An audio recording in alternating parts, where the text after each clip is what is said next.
Hi guys, DD কম্পিউটারে আপনাদেরকে স্বাগত। আমি দেখাবো আজকে যে এমএস ওয়ার্ডে যদি আমাদের এইরকম হয় বা হয়ে থাকে এখন বা কোনো সময় হয়, তাহলে কিভাবে ঠিক করা যাবে। এমএস ওয়ার্ডে যাই আমি দেখাচ্ছি।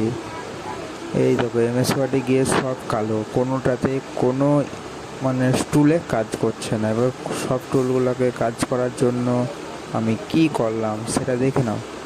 এবার আমি কি করলাম, আমি গেলাম দাস পিসিতে গেলাম। দাস পিসিতে গেলাম, তারপরে হচ্ছে এই যে ফাইলটা আছে, এই সি ফাইলটাতে ঢুকলাম। সি ফাইলটাতে ঢোকার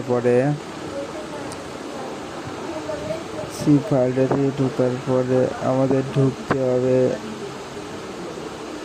প্রোগ্রাম ফাইল, এইটাতে ঢুকতে হবে। এর নিচেরটাতে ঢুকলে হবে না, উপরটাতে ঢুকতে হবে। নিচেরটাতে নেই, আমি অপশানটা দেখলাম। অনেক কম্পিউটারের নিচেরটাতে থাকে, এবার কিছু কিছু কম্পিউটারের উপরটাতে থাকে। যাদের যেখানে থাকবে তারা সেখান থেকে খুঁজে নেবে। আমি ওপরটা থেকে খুঁজে নিয়েছি। আমি নিচেরটাতে পাচ্ছিলাম না, খুঁজছিলাম, তাই আমি উপরটা ক্লিক করলাম। সবাই দেখো এখানে নেই, সেই জন্য আমি ব্যাক দিয়ে এলাম। ব্যাক দিয়ে আবার প্রোগ্রাম ফাইলে গেলাম। ফাইলে গিয়ে এটাকে করলাম, প্রোগ্রামস ফাইলে যাই। এখান থেকে যার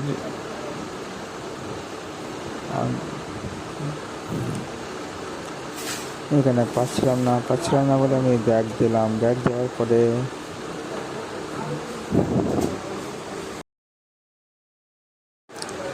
তারপরে আমি প্রোগ্রাম ফাইলে ওপরটাতে গেলাম। ওপরটাতে যাওয়ার পরে গেলাম হচ্ছে তো হচ্ছে মাইক্রোসফট অফিস। তারপরে গেলাম আমি মাইক্রোসফট অফিসে যাওয়ার পরে ঢুকলাম। মাইক্রোসফট অফিসে যাওয়ার পরে আমি গেলাম তোমার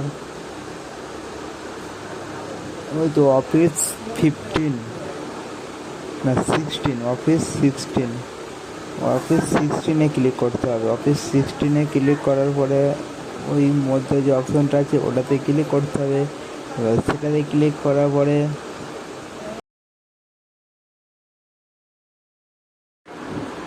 এই অপশানটাতে যেতে হবে, যেতে যাওয়ার পর রাইট ক্লিক করে রান করে দিলে হয়ে যাবে।